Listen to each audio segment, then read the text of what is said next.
Now, with MPT's HBCU week approaching, we are joined by Dr. Aminta Breaux, the president of Bowie State University.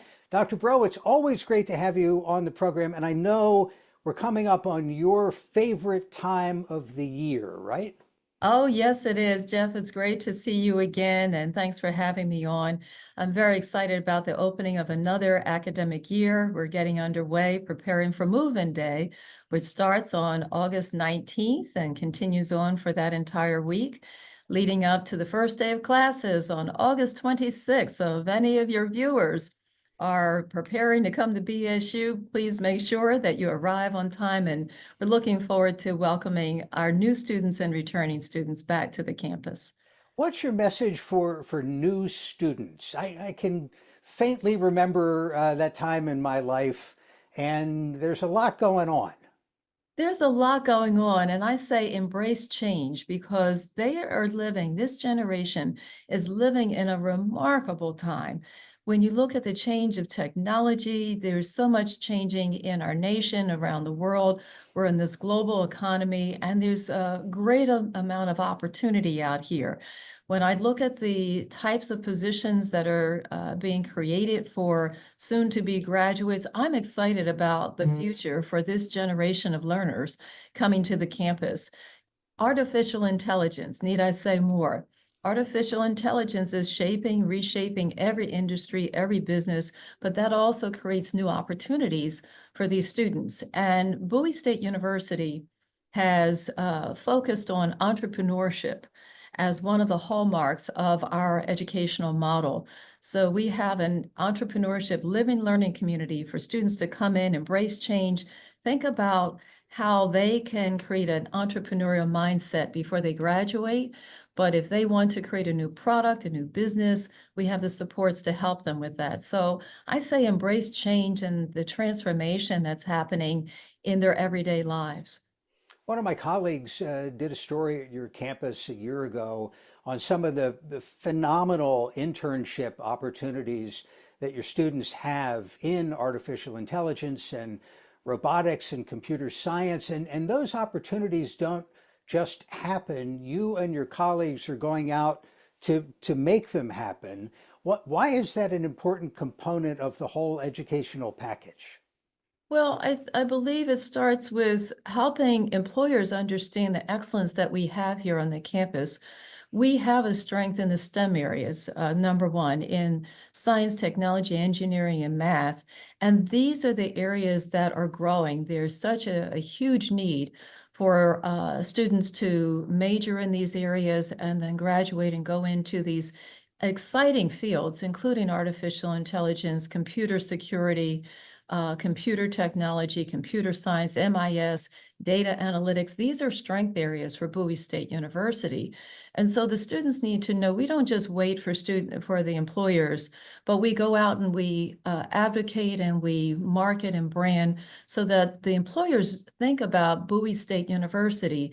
We sit right outside of Washington, D.C., just a little over 20 miles outside of D.C. So we're along the defense corridor. Our students go to work for government agencies, government contractors, Amazon Web Services, IBM. We are an Adobe campus. And so the employers know Bowie State University, but that's because our faculty members don't just sit back and wait for the career fair to come up. They have gone out and said to these employers, you need to take a look at Bowie State University students, and they're doing just that.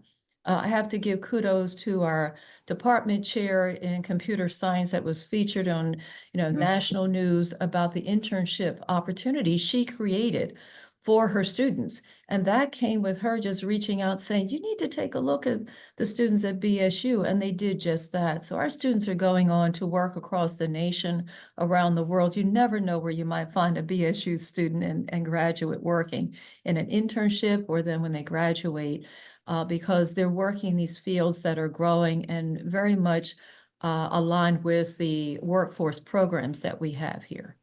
And all of this new world, artificial intelligence, cyberspace stuff still requires some actual academic buildings. And you're in the process of opening and building some new ones. Yes, we are. I'm very excited about what's to come very soon. August 27th, we will be cutting the ribbon on a new communication arts and humanities building, the Martin Luther King Center. It will be home to state-of-the-art broadcasting facilities for video and audio recording. It will have a 1,500-seat auditorium, and it will have smart classrooms, meeting spaces that are supportive of our learners today. So we're very, very excited. It's a 192,000 square foot building, and we're just so excited that we'll be opening that.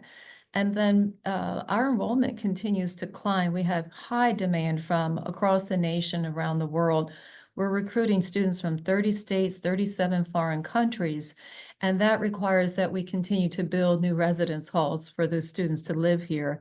Both our local students as well as our students from across the nation, they want to live on the campus. So we will be breaking ground later this fall for a new residence hall. And we're very excited that we are in discussions with a restaurant owner to have a restaurant right along 197, that route that goes right past the campus. So stay tuned. We'll be making some more announcements about our new partnership. I'm very excited about the high demand that we're seeing for enrollment, and then the ability for us to build new buildings. And I have to thank our state legislators for their great support from the governor, from our senators, our delegates. They have been just outstanding, recognizing the excellence we have here and providing the funding for these state facilities to come online. Before we go, we talked about your message for incoming students. How about your message for their parents, their family members, as they drop their child off at one of your growing number of residence halls? Well, first, I want to say don't just drop them off, okay? Parents and families still have a role and a responsibility. And I liken it to teaching a child how to ride a bicycle, that they still have a role. You don't just put your child on a bicycle and say, let them go. You hold on for a little while until they get that balance. And then you let go and you let them go a little further out and test their skills a little bit more. And then you let go. So family members and supporters of students coming to Bowie State University, I ask that you be part of the learning process, but the roles are going to change. And so we expect that students, once they move in, parents and families and supporters and guardians, please let them enjoy the college experience. Know that what you've been saying to them, it does sink in. And I'm saying that as a president, as well as a parent, having sent 3 children off to school. They do listen, and we're here to support them. Our faculty, staff, and student leaders are just amazing. Bowie State University, as the oldest HBCU, is known for nurturing our students. We wrap our arms around them, we lift them up every day, and we support them in their learning. And so I'm excited that we have such a high demand for students coming in. Our enrollment trend continues to climb, and we're ready to welcome our new students and our returning students to the campus once again. Dr. Aminta Breaux is the president of Bowie State University. Always a pleasure. Congratulations on all the success. We appreciate your time. Thank you, Jeff. Great to see you.